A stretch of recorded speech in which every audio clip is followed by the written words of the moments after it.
Hello, what's up everybody? And check out what I have here today. It is a variable ND filter. And what it has is, it is from ND2 to ND400. So check this out.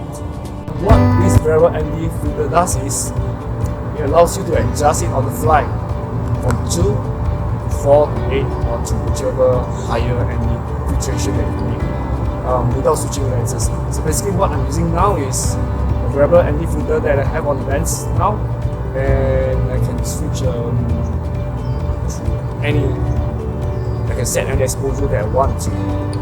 So what is great about that, in my application I would say it's pretty helpful. I have one on the previous camera and I decided to get another variable ND for this camera that I'm using now, which is Olympus EM10 Mark III, and it has a 37mm diameter, so this is the one packaging that I had.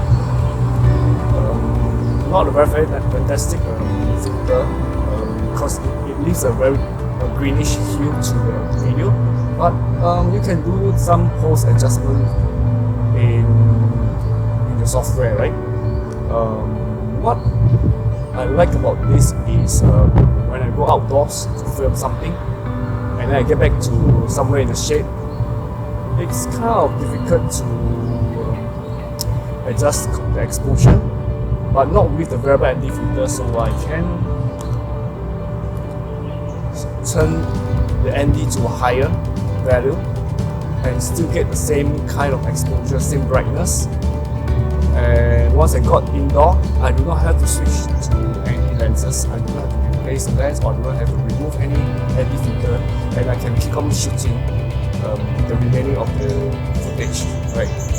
Watch how the brightness of the scene changes. It's getting brighter, so it's kind of getting very exposed, overexposed. So as I turn it down, you get a somewhat balanced brightness exposure. So what happens is, if you have some scenes that is slightly brighter, like perhaps you want to look at the sky, so now you can turn down to here, right? Something like that.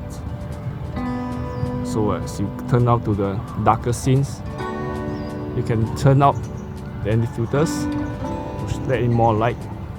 Alright, after the demonstration, now that you've seen how the variable ND filter works, you'll probably be wondering if you should get one, but I would say do get one if you can afford one, because the usefulness is, for me, my video usually tends to use a very big aperture. For example, right now I'm using a 3.5 aperture, so you can see that the background is slightly blurred.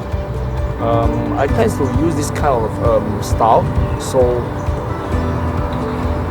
in situation where the scenes are too bright, you have no choice but to step down the ISO to 100, 200. So what happens if you can't step it down anymore and it's still overexposed? You have to close the aperture. So in that case, you are going to ruin your video footage because you couldn't get the bokeh that you want or the background blur that you want because you couldn't step down to a bigger aperture opening, right? So with this variable ND filter, you should be able to get in such a bright scene. I'm still using a 3.5 aperture opening, and with some reduction using the ND filter on the camera itself, right? So hope this benefit you guys, and stay tuned to my channel, and remember to subscribe and like.